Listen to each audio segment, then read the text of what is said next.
Today is Memorial Day, May 25th, 2020.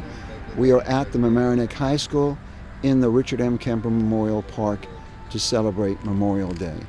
This beautiful park was dedicated by the Kemper family in 1946 and has remained part of the school tradition every year. This year, due to the coronavirus, we have an abbreviated ceremony, but we're still here to pay tribute to the veterans. Welcome to our ceremony at the Richard M. Kemper Memorial Park at the Mamaroneck High School. My name is Richard Cantor. I am the nephew of Richard Kemper and also a U.S. Army veteran and a veteran of the New York State National Guard. With us today is my family, my wife Marianne. Angie, if you want to stand around and get everyone in the picture. And my son Michael, Richard Kemper's great nephew, and the Chin family from the Mamaroneck. We have Mallory, his mom, Ella, a senior. If I have it right, Harper, you're a freshman, and Miles, you're in 4th grade. Is that right? And Dad, of course, has always been our bugler and adds so much to our ceremony. So we have something new this year, and that is we're going to replace the tattered flags on the flagpole. So we're going to pause our ceremony for a moment and replace those flags. Okay, Marianne, if you could step forward.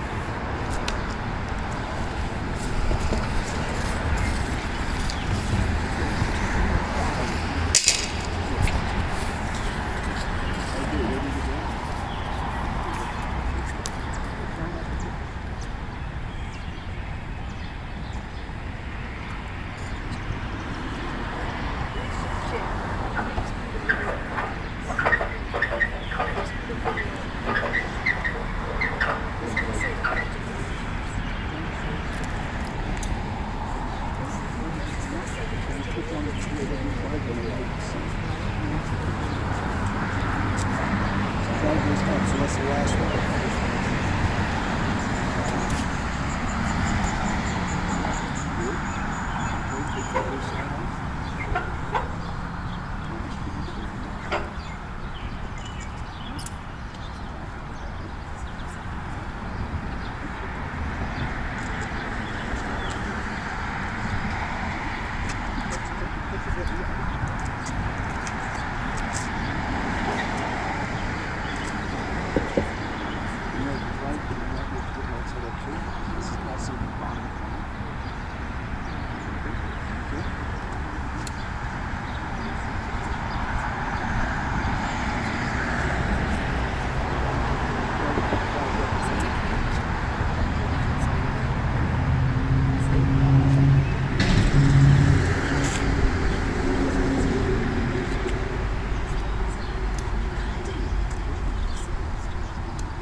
Just to share a little bit of flag protocol with you, on Memorial Day, first place, a flag is always raised at sunrise,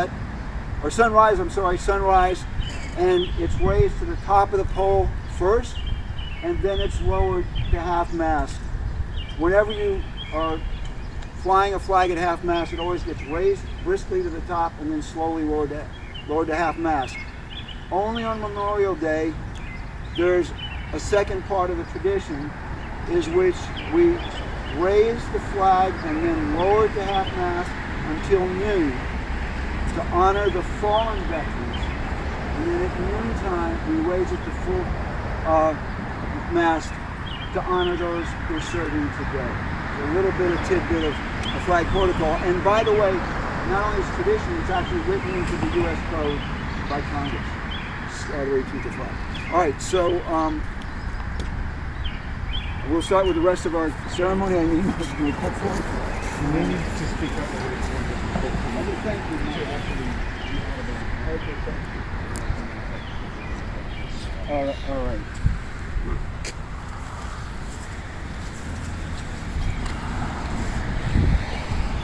So to formally open our ceremony, is it going to be Parker and Miles and Ellen?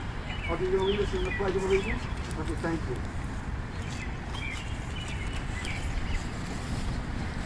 I pledge allegiance to the flag of the United States of America and to the republic for which it stands, one nation, under God, indivisible, with liberty and justice for all.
Dozens of young people who lived during scary and uncertain times.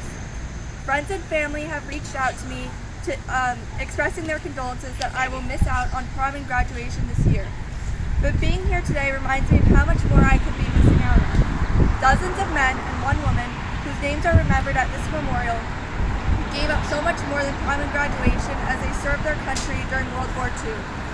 My contemporaries are being asked to stay indoors and wear a mask if they do go out, but previous generations have been asked to give the ultimate sacrifice. John F. Kennedy's inaugural address reminds us of this. In the long history of the world, only a few generations have been granted the role of defending freedom in its hour of maximum danger.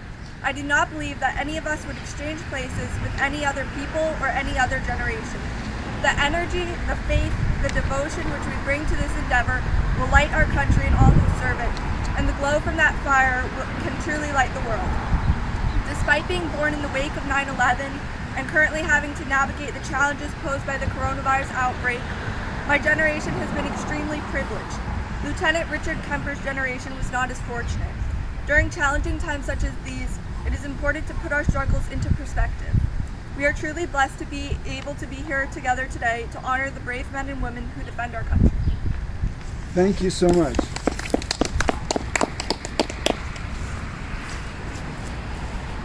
By being located on the grounds of the Mamaroneck High School, the Richard M. Kemper Memorial Park has the potential to be far more important to the students of our community than almost any other memorial, because it can and should be woven directly into their education each and every year.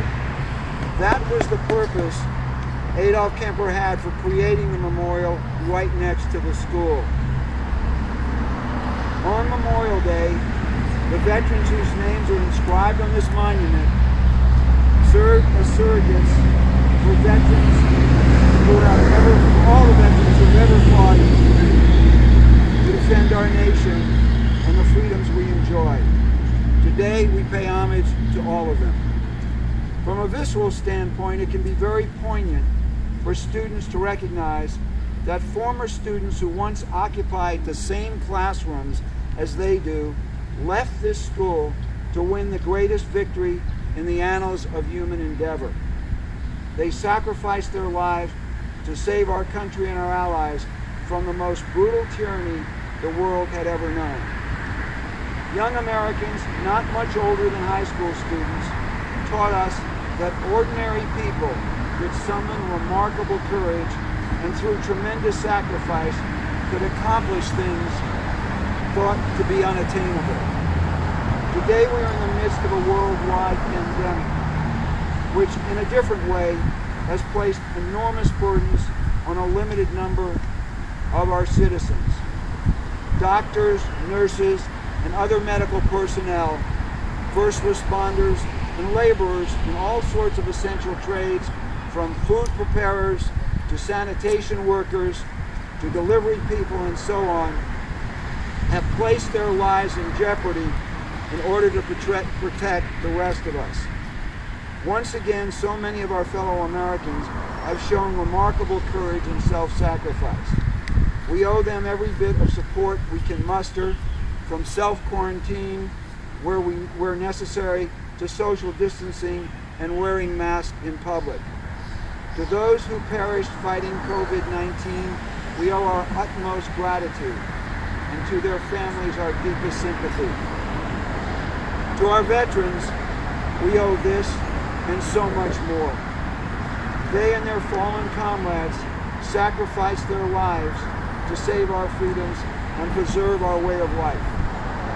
It is the responsibility of all citizens who enjoy these liberties to continue to protect them against all enemies, foreign and domestic. First and foremost, by exercising their right and their duty to vote. For voting is the primary right upon which all others are based. As soon as students turn 16 years old, they should pre-register to vote. And as soon as they turn 18, they should consider it their first responsibility to vote in every election. That is the minimum obligation we owe to our veterans. And that is one of the principal reasons this memorial is here. It is to remind educators and students of their responsibilities as citizens to maintain the liberties that our veterans so selflessly laid down their lives to defend. Reading of the honor roll. Albert Anderson, David Anderson, John Bellum, Edward Berggren, Charles Berry, Arthur Bechter, Robert Bishop, Solomon Bleckman, Charles Boyle, John Brady, Irving Brokaw, Wilbur Buckingham, Robert Burns, James Callahan, Ronald Cargill, Patrick Carino, Clement Castle, Duncan Crane, William Kroll, Ann Cullen, Robert Dan, Randall Dobbs, Charles Dolan, Stanley Douglas, Michael Downey, John Eric, William Farrington, Kenneth Foster, Robert Fry, Harry Gears, Donato Bricker, David Hall, Thomas Hill, Thomas Hilton, Robert Hultson, Ian Jackson, Woodrow Johns, Joseph Kane, Vernon Kemmerer, Richard Kemper, Mervyn King, Richard Knight, Guido Lancia, John Landsberg, Ivers Lawrence, Roger Lyon, John McDonald, Thomas Maloney, Thomas Manning, Walter Manny, John Marcella, William Mather, George McElroy, Joseph Merigliano, Edward Miller, Charles Mitchell, Francis Morris, Hamilton Morris, John Morrissey, Fred Motts, Luke Murtha, Clark Neal, John O'Brien, Alan Overton, George Payanessa, Samuel Payanessa, Vincent Piacante, Michael Piccatelli, Edward Retz, John Roma, Frank Romano, Vito Sabato, Tilio Santangelo, James Schaefer, Raymond Schreck, Richard Schmidt, John Schroediger, Lawrence Schofield, Orlando Cicito, Joseph Skenga, Richard Shea, Alan Siegel, William Smith,